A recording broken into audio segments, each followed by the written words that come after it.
iba dyan ay wala ng laman, nag-hatch na po kahapon at nakarang araw. So there are different colors and sizes. Magkakaibang species po yan ng butterfly. Ayan. If you want to recall the life cycle, meron tayong pictures. And then po sa upper part, makikita niyo po yung Palawan bearcat, Palawan bearded pig. Ayan. We have turtles din po dito sa class. Ayan po yung red-eared sliders na turtle. Hindi sila native sa atin, pero marami po tayong ganyan sa wild. Dahil sila po ay tinitrade doon. Yan. Pupa ng butterfly. Ito po yung pupa. Okay, so after nyo po tumingin ng mga bearcat, bearded pig, aakit po tayo ng tribal village.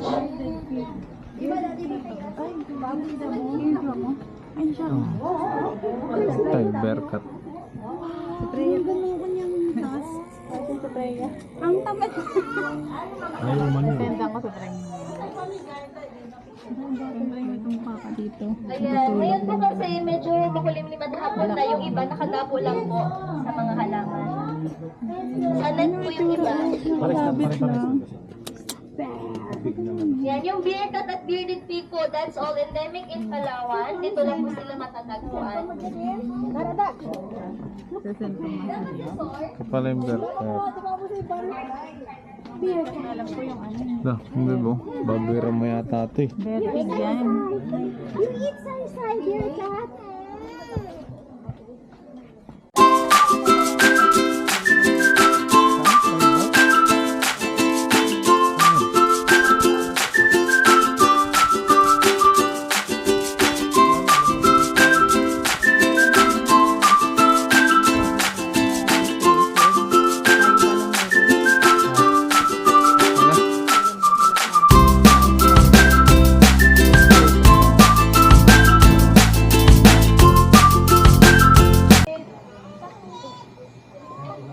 They're making something like this. Yeah, so this one po is their bucket. The bucket is a native backpack of them. They use this one to carry the heavy products such big bagtik.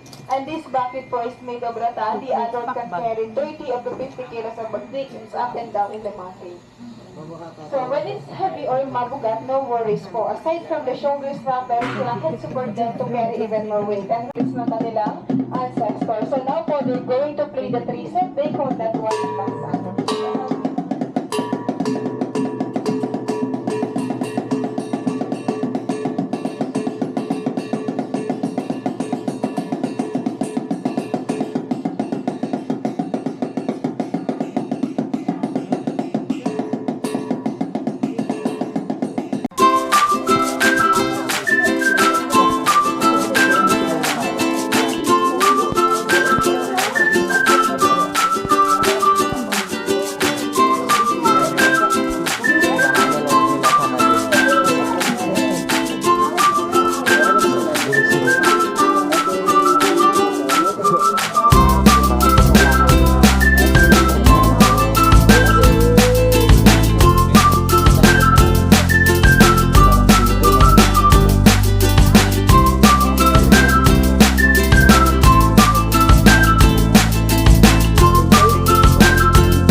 Up.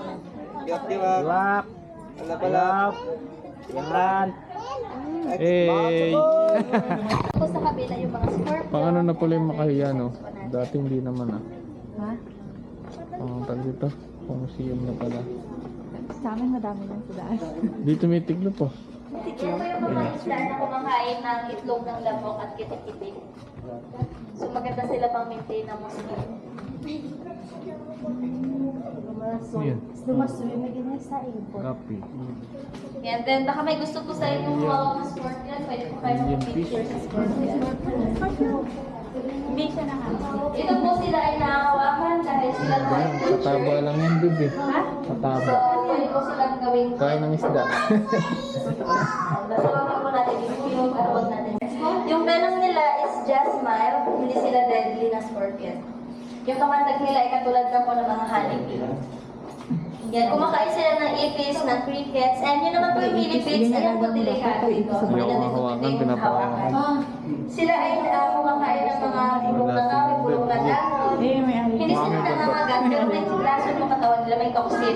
Kapag nasaktan sila, nilalabas nila yung liquid na yon. Then yung liquid na yon, nakakapasok po siya at nakaka-irritate ng mata. Pwede po tayo mabulag doon sa liquid na yon. So, delikado po yung millipede.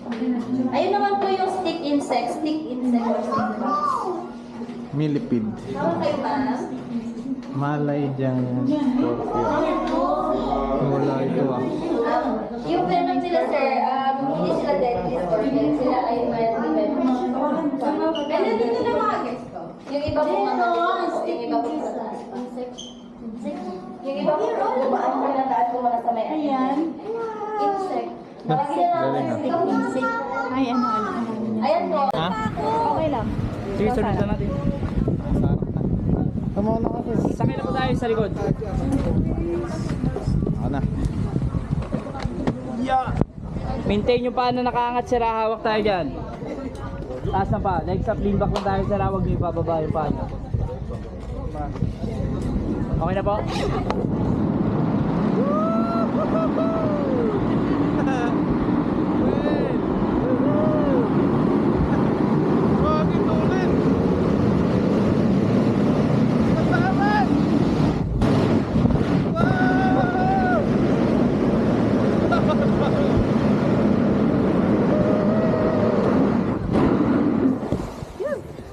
Okay na?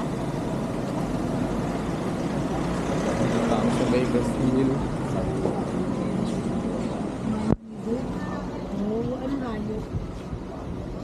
Na. Bebot dito. Baker Hill. Ay, baka mura dyan.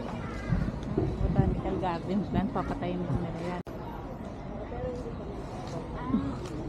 Parang Fantasy World. Parang ano lang ito ah. Disneyland ah.